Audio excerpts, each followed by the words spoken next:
विगत कुछ दिनों से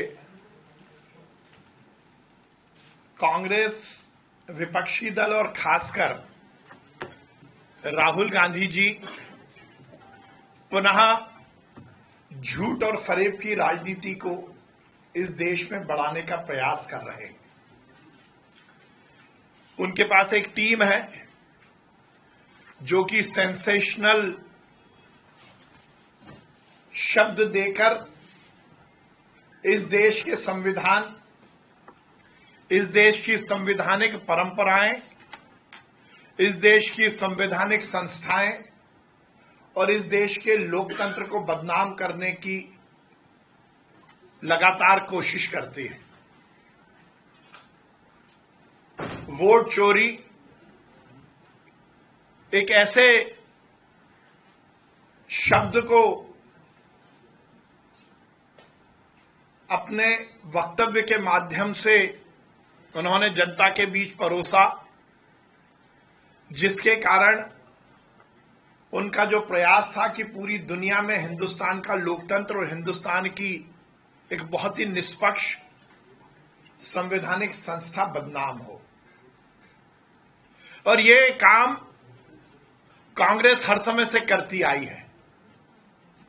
1947 के बाद, आजादी मिलने के बाद इस देश की जनता ने कांग्रेस को लंबे समय तक शासन करने का अधिकार दिया, शासन करने का आदेश दिया।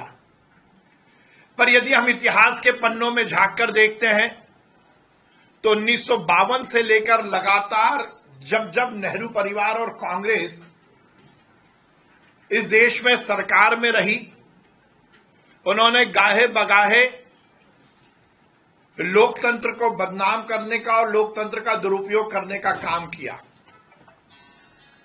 1952 में जब अंबेडकर साहब चुनाव लड़े थे और जिस प्रकार से कांग्रेस ने और नेहरू जी ने स्वयं उन्हें चुनाव हराने के लिए षड्यंत्र किया था, उनकी चुनाव में लगभग 74,333 वोटों को खारिज कराया गया था और अंबेडकर साहब केवल 14,561 वोट से हारे थे। इस बात को लेकर अंबेडकर साहब ने चुनावी पिटीशन भी दायर किया था और यह सिलसिला लगातार चलता रहा। 1952, 1957, आपातकाल के बाद हर समय कांग्रेस ने लोकतंत्र का दुरुपयोग करने का प्रयास किया।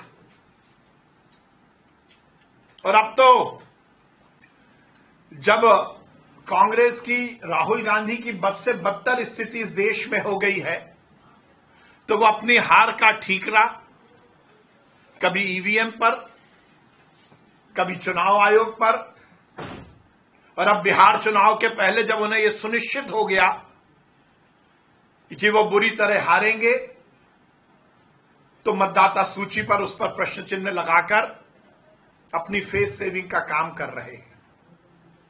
मैं हर समय कहता हूं कि राहुल जी, केवल गांधी नाम लगा देने से, सरनेम लगा देने से काम नहीं चलेगा।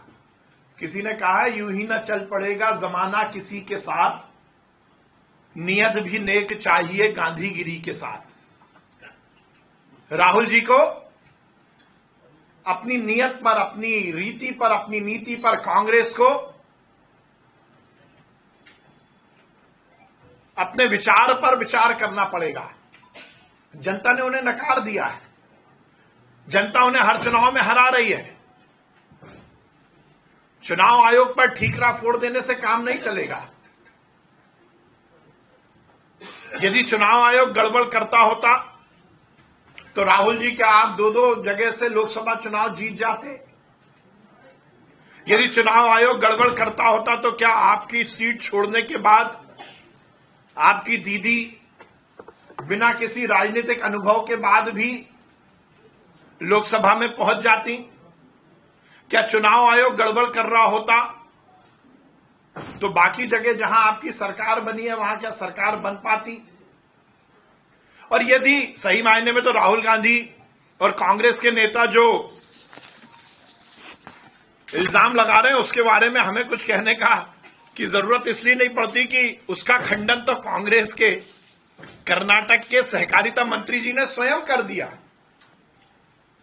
और कांग्रेस की आंतरिक लोकतंत्र की कितनी बदहाल स्थिति है, यह इस बात का जीता जागता उदाहरण है कि कांग्रेस के यदि मंत्री, कर्नाटक के मंत्री ये कहते हैं कि सही मायने में तो हमारी सरकार ने, कांग्रेस की सरकार ने वोटर लिस्ट में गड़बड़ी की, तो उनको बर्खास्त किया जाता है, उनको अपनी सफाई देने का मौका भी नहीं मिल पाता।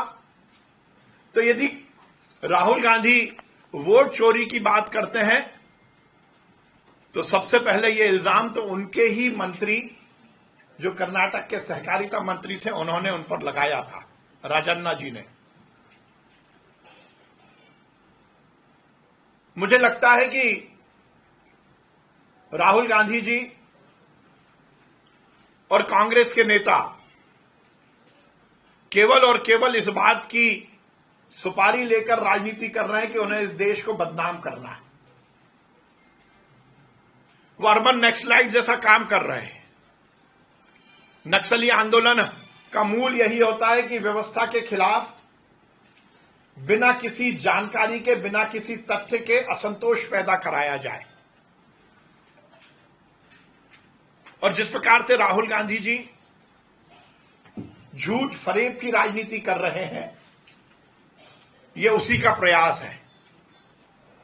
आप लगातार चुनाव आयोग पर इल्जाम लगाते हैं, ईवीएम पर इल्जाम लगाते हैं, पर वो इल्जाम केवल प्रेस कॉन्फ्रेंस तक सीमित रहते हैं। आप उठाकर देखिए कि एक भी बार कांग्रेस ने आधिकारिक रूप में कोर्ट में या चुनाव आयोग के समक्ष जाकर अपनी आपत्ति दर्ज की हो। बिहार में एसआईआर चल रहा है, उसको लेकर भी केवल मीडिया के माध्यम से प्रश्न चिन्ह लगाना। सुप्रीम कोर्ट ने भी कहा यदि आपत्ति है तो आप आइए। चुनाव आयोग ने 2-2, 4-4, 5-5 बार बोला कि आपको आपत्ति है तो हमारे पास आकर बातचीत कीजिए। मध्य प्रदेश के बहुत सारे नेता, मैं नाम नहीं लेना चाहता, पर ईवीएम को लेकर, हैकिंग और उसको लेकर क्या क्या बात की, पर जब चुनाव आयोग ने बुलाया तो वो गायब हो गए, क्योंकि उनके पास तथ्य नहीं है। उनको लगता है कि 100 बार झूठ बोला जाएगा तो वो सच हो जाएगा, इस कहावत पर वो काम कर रहे हैं। पर राजनीति में, यथार्थ में ये नहीं होता, क्योंकि राहुल बाबा युवराज के नेतृत्व में कांग्रेस 90 बार चुनाव हार चुकी है। उन्हें लगता है कि आगे नेहरू परिवार के नेतृत्व को हमें यदि स्थायी रखना है तो हमें झूठ और फरेब की राजनीति को आगे बढ़ाना होगा। और जिस प्रकार से बिहार चुनाव में जनता ने पुनः मन बनाया है कि भाजपा जीतेगी, एनडीए जीतेगी, तो उन्हें लगता है कि उससे पहले फेस सेविंग के लिए हम इस तरह की बातें जनता के बीच उठाएं।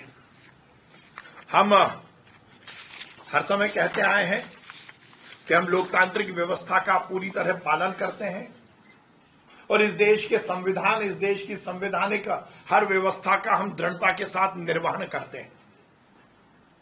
एक बात मैं और कहना चाहता हूं, आप इस बात पर जरूर गौर करेंगे, जब जब इस देश के मान और सम्मान का लोहा दुनिया मानती है, तब तब राहुल गांधी जी इस देश की व्यवस्थाओं पर प्रश्न चिन्ह लगाकर अंतर्राष्ट्रीय स्तर पर हिंदुस्तान को बदनाम करने की कोशिश करते हैं। यदि हमारी सेना दृढ़ता के साथ आतंकवाद के खिलाफत के लिए यदि सर्जिकल स्ट्राइक करती है, जब इस दुनिया में इस देश का नाम, हमारी सेना का नाम आगे बढ़ता है, तो राहुल गांधी उस पर प्रश्न चिन्ह लगाते हैं।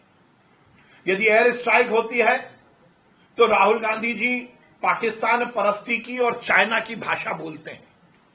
यदि ऑपरेशन सिंदूर होता है तब भी विपक्ष के नेता और कांग्रेस के नेता इस देश के मान और सम्मान को गिराने की कोशिश करते हैं।